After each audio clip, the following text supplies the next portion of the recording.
নমস্কাৰ এই মুহূৰ্তত জনাইছো অসমৰ প্ৰত্যেকগৰাকী জনসাধাৰণৰ বাবে কেইবাটাও গুৰুত্বপূৰ্ণ খবৰ।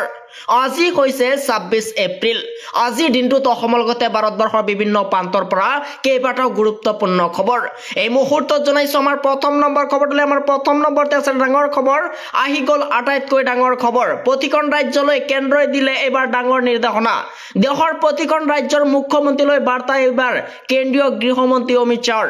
দেশৰ সকলো মুখ্যমন্ত্ৰীৰ সৈতে কথা পাতিছে গৃহমন্ত্ৰী অমিত শ্বাহে। নিজ নিজ ৰাজ্যত পাকিস্তানৰ সকলো নাগৰিকক চিনাক্ত কৰিবলৈ আহিছে নিৰ্দেশনা।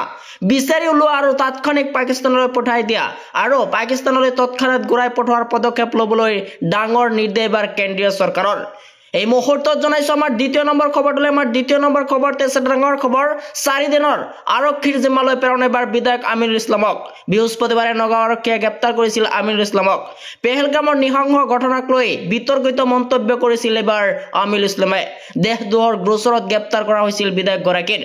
দেশ এৰি পলাল এইবাৰ পাকিস্তানৰ আৰ্মি চিফ। এই মুহূৰ্তত জনাইছো আমাৰ তৃতীয় নম্বৰ খবৰটোলৈ। যুদ্ধৰ ক্ষেত্ৰত নমাৰ পূৰ্বে হাহাকাৰ লাগিছে এবাৰ পাকিস্তানত। পৰিয়ালক লৈ পাকিস্তানৰ পৰা পলাল আৰ্মি চিফ অহিম মুমিনৰ আৰু আন বহুকেইজন সেনা বিষয়াৰ পৰিয়ালো পলায়ন কৰিছে এইবাৰ দেশ এৰি।